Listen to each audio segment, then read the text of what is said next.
Good morning and welcome to the new edition of Dr.Lamba's Awakening Call.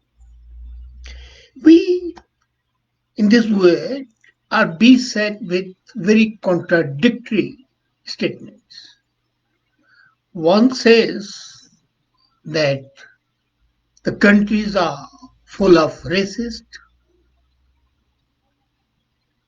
attitudes, and so much so that the immigrants who come to the new country are vilified. And one of the journalists recently said regarding Canada that's built on the foundation of racism. I really marvel.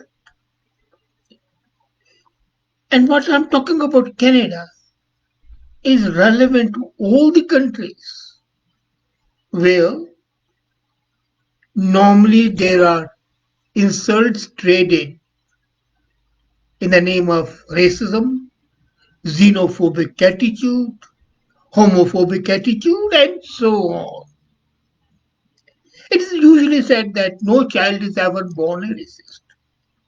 You can place a brown, a yellow, a black, a white child together and they'll enjoy each other's company without calling each other white superiority or black or brown, nothing like that.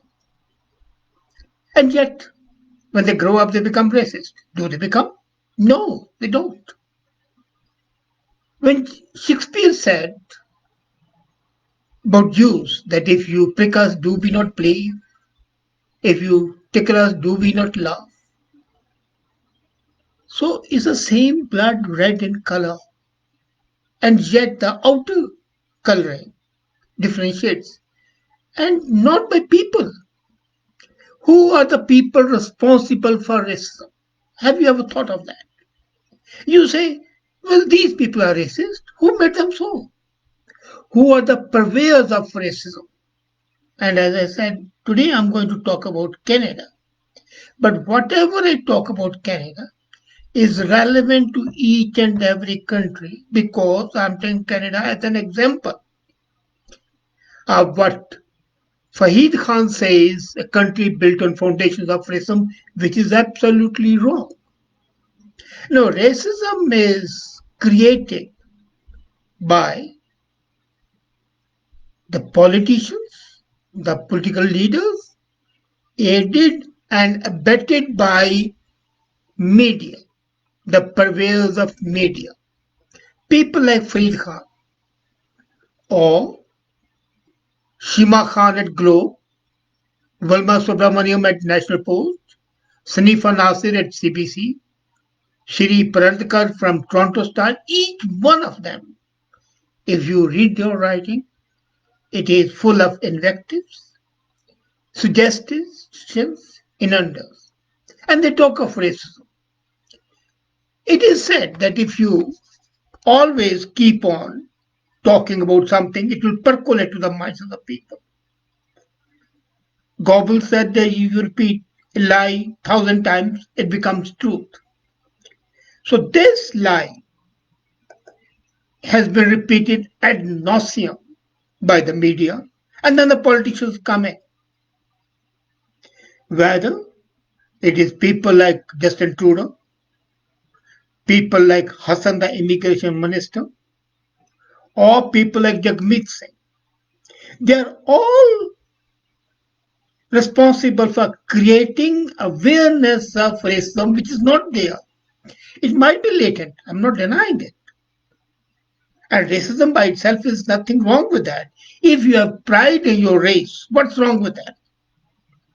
Of course, the moment that pride in the race becomes hatred for the other race, as it is becoming for the BLM, Black Lives Matter, for whom only Black Lives Matter, not other lives.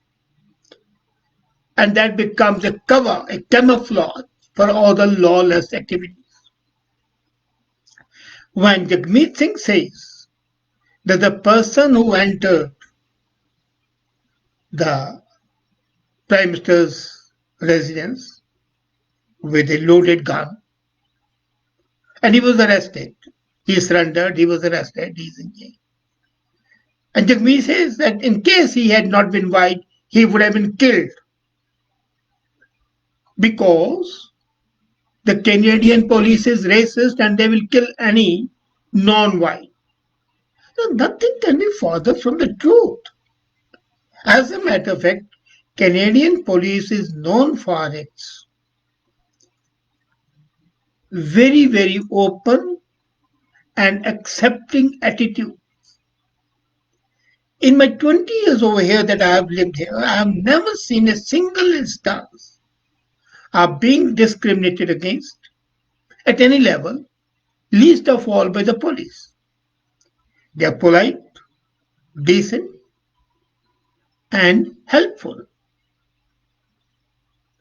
So when Jagmeet Singh says that, he is actually fanning the flames of racism. When Justin Trudeau says that there is systemic racism in Canada, he is going back on the traditions of Canada which talk of acceptance, acceptance of all. Otherwise, would he be giving $400 million every year to a country, Burkina Faso, where Christians are killed by the hundreds every day, where to be a Christian is to be a crime? As a matter of fact, the politicians promote racism with a very dubious purpose. I won't call it dubious. I'll call it one of the needs of the politicians to divide and rule. So they can divide on various reasons. Easiest is race. Well, you are being discriminated against. I'm there to protect you. Come and vote for me. I'm the Moses who can lead you on a march towards equality, fighting the forces of xenophobia and racism. I'm the knight in the shining armor, come to help you. So that sort of attitude. Then people like Jagmeet and Hassan, they pose themselves at two levels. On one level, they say, well, they are the custodians of the Canadian values of equality. And then they espouse the cause of their races, indirectly, obliquely, by blaming the white superiority, which nobody does. Again, from my personal experience and the experience of my hundreds of the people who meet me, practically rather thousands of the people who have been meeting me in my public life, no one has ever complained of being discriminated. They have said that the name could not be pronounced properly, and maybe that's a barrier to getting the job, which is correct. And you always know a known devil is better than an unknown devil. So the people have not given you a job, not because they detest you, not because they discriminate against you, but because they are more easy with a person whom they know, on whom they can talk, converse, understand the nuances. Even then, the number of the ministers today in the Trudeau cabinet shows the falsity of the statements made by the politicians. Hassan is from Somalia. Somalia is a country. He's like Omar of the representative Omar of USA. They both belong to Somalia. They are both refugees from Somalia. They have risen, and they have risen not because of anything else, but because of the acceptance by these people. Had they been discriminated against, they would have been at the lowest level rather than being the lawmakers. But the inner feeling of inferiority makes them spout in anger, in resentment, and motiveless malignity. So these political leaders, to enhance the base and to increase the base. There are two reasons. One is to strengthen the base. We don't want to do by keeping on that we are the custodians of your welfare and we'll protect you from the onslaughts of racism. The second is expand the base. So, what better way can be than to go in for cheap theatricals, donning the ethnic wear, dancing the ethnic dance, jumping around, prancing around, spouting poised, meaningless talks, and then at the same time saying that I'm the epitome of all that is good and all that is human. And those who disagree with me are either dishonest or full of racist attitudes. And that is the problem. And then, this is one side. The second side, the other politicians who are opposed to these politicians, then they try to ascribe to you those traits which may not be there. For example, Modi in India would always be called anti-Muslim, though there has not been a single riot since he became the prime minister. Not a single riot. If a couple of Muslims were killed, so were 10 times Hindus who were killed. But the media would not talk of the Hindus killed because that doesn't make a story. Muslims killed, minority, that makes a story. And that sells. Hindu killed, well, he is killed, he must be guilty. You always have a story when a man bites a dog, not when a dog bites a man. So the media would always try to exploit the situation and give it a coloring. A riot, a fight between the two groups would be depicted as a fight between two races. I remember in 1984 when the Sikhs were being killed, Hindus by dozens saved the Sikhs. By dozens, by hundreds. And yet they are blamed.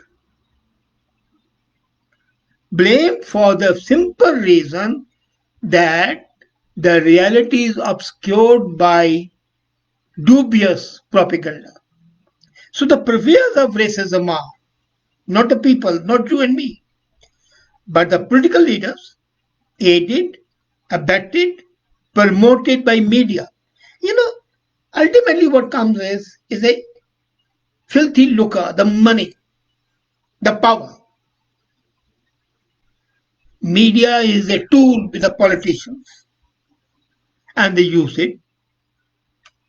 For example, giving 600 million, I think it was, which Justin Trudeau gave to CBC. And that TV station nobody wants to watch, nobody wants to listen to the radios. As a matter of fact, I call it Canadian Bullshit Corporation. It's so one-sided. Who else got the money? Toronto Star, which is out and out a racist paper. And now the racism is taken another form. This is anti-Anglophone. If you are speaking against the white skins, you are not a racist. While you are being a racist, while you are talking of the whites. This is an anomalous situation. That you are a racist as long as you criticize the dominant community. You are not a racist when you praise them. Or rather, you say, well, my opponent, the other party, though they are minority, they are good people, my people are bad people. That's what Justin is doing. So Justin is doing that and aided and abetted by people like Hassan, Omar al-Jabra, others, and that Ikra Khalid, who came up with the Islamophobia concept, which has no meaning. Hate crime is there, crime is by itself sufficient enough. But anyway, so these politicians try to create situations where people have a sense of fear, and then they create a fear. They create a certain distance that these groups these days, races don't come near each other. They don't interact with each other. They have a suspicious trait for each other, and they think, well, this guy is a racist. He belongs to that race that is exploiting us. So I should not be friendly with this person. And that starts a sense of reservation, a sense of alienation, and then the gulf is there between the two races. The division is there. What more would a politician need? And what a story it would make for the media. So the interests converge for purveying the hoax of racism. And if it's not, Voltaire said, if God is not there, it's necessary to invent him so that if we can keep on exploiting human beings. I think if we substitute the word God with racism, xenophobia, and any other phobia, you can say the politicians need to invent it, reinforce it, reinvigorate it, strengthen it, because that way lies their salvation. So there is an unholy wedlock between the media and the politicians. But the aim is one, to, to procreate divisive policies, make people's mind full of prejudice and poison them so that they do not think in terms of we, but they think in terms of us and them, ours and theirs. And the concept of racism comes a handy weapon to garner power, to exploit people, and to sell stories for the media. So, mind you are not guilty, the other race is not guilty, no race is guilty, no human being is guilty.